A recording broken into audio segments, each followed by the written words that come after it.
कैसन कैसन ने गाय हमारा के बोली अब के डिप्रेशन में आ गया गाय भगवान कैसन कैसन दिन देखाए हमारा के बोली अब के तना दबाए पवन में हमारा बाराबादी में हमारा बाराबादी में। हेलो हेलो हेलो, जो भी बाराती भाई लोग खाना नहीं खाए हैं कृपया द्वार पे जाके खाना खा ले। ए भाई हाँ ये गांव के हुआ? हाँ हाँ ये का करे के बा बोल रहा तो करे के का बा बरतिया है लिया खाना खियावा। हे भगवान तू कैसन दिन देखो लो हमरे के अरे जोरे मन रखो नी चलो चलो पतल लिया आज पतल चलाए के पराता हमारा अपने लभर के शादी में आज पतल चलावे के पराता हमारा अपने लभर के शादी में।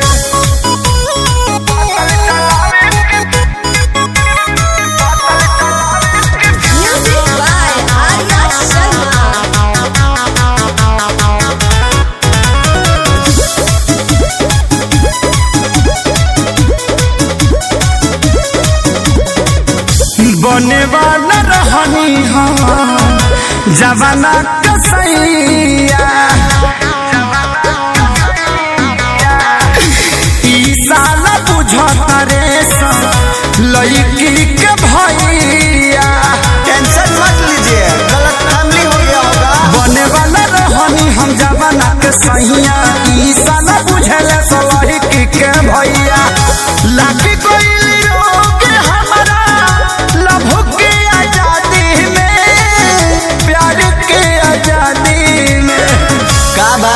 हमरा पतल में के पूरी खत्म हो गई, तारा लौकत नहीं खे लौकता जौन देर तो खइब। अरे तनी पानी वाला के भेजा भाई, पुलाव दो तनी एने पुलाव दो। पुलाव पुलाव पुलाव पुलाव ए भाई दुगो पूरी दो एने। 3 पूड़िया श्रृंखला खइब।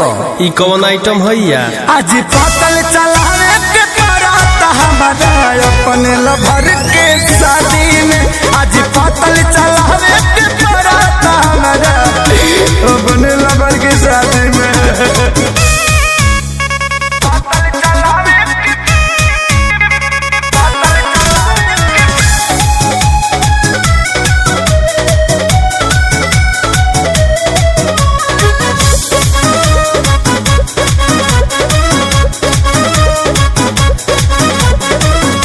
यादो राज खेसारी भाल अकेले जिली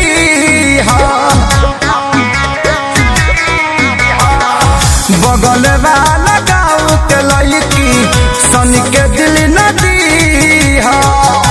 भैया एकरा अलावा कोनो ऑप्शन नहीं। यादो राज खेसारी अकेले जिली बगल गाँव के लड़की सन का दिल जानी दी फंस गई हम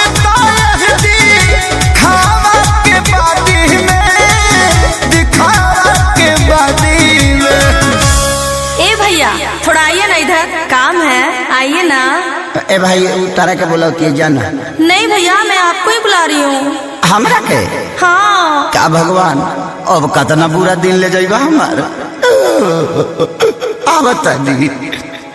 आज पतल चलावे के पराता हमारा अपने लवर के साथ में।